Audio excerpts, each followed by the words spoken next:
الحمدللہ رب العالمین والصلاة والسلام علی سید المرسلین اما بعد۔ ایک بھائی سوال کرتے ہیں کہ کیا بیوٹی پارلر کی کمائی حلال ہے؟ تو گزارش یہ ہے کہ بیوٹی پارلر کی کمائی تب حلال ہوگی جب وہاں پہ ایسے امور سر انجام نہ پاتے ہوں جو شریعت کے خلاف ہوں۔ اگر وہاں پہ ایسے امور سر انجام پاتے ہیں جو شریعت کے خلاف ہیں تو اس شکل میں ایسے بیوٹی پارلر میں کام کرنا غلط ہوگا، اسے کرائے پہ دینا غلط ہوگا، اسے کرائے پہ لینا غلط ہوگا، اس کا مالک بننا بھی درست نہیں ہوگا۔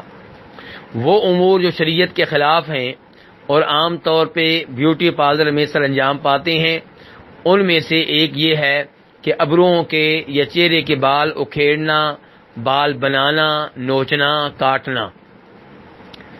دوسرے نمبر پہ جسم پہ، چہرے پہ مصنوعی تل بنانا، ٹیٹو بنانا۔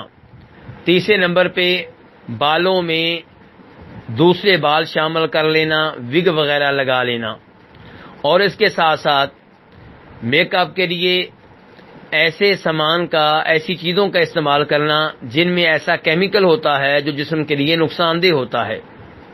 اور پھر وہاں پہ عام طور پہ عورتیں اپنے جسم کے اس حصے کو چھپانے کا اہتمام نہیں کرتی جو دوسری عورتوں کے لیے دیکھنا جائز نہیں ہوتا، دوسرے مردوں کے لیے دیکھنا جائز نہیں ہوتا۔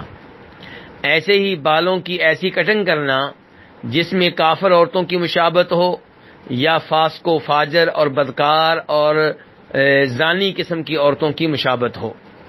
ایسے ہی ایسے ناخنوں کا استعمال کرنا جو مصنوعی ہوتے ہیں، یہ بھی ان امور میں سے ایک ہے جو وہاں پہ سر انجام پاتے ہیں اور یہ غلط ہیں۔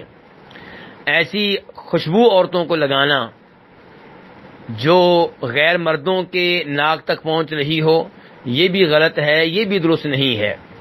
اور پھر بیوٹی پارلر میں مردوں کا عورتوں کے جسم کا اہتمام کرنا، انہیں کریم وغیرہ لگانا، انہیں میک اپ کرنا، یہ بھی ان امور میں سے ایک ہے جو غلط ہیں اور جن کی وجہ سے بیوٹی پارلر کی کمائی پہ سوالیہ نشان لگ جاتا ہے۔ سعودی عرب کے وہ علماء کرام جو مستقل فتویٰ کے لیے بیٹھتے ہیں، ان سے جب بھی ان امور کے بارے میں سوال کیا گیا تو انہوں نے اسے غلط قرار دیا اور اسے شریعت کے خلاف قرار دیا۔ اور نبی علیہ الصلوۃ والسلام کی احادیث سے بھی یہی کچھ معلوم ہوتا ہے۔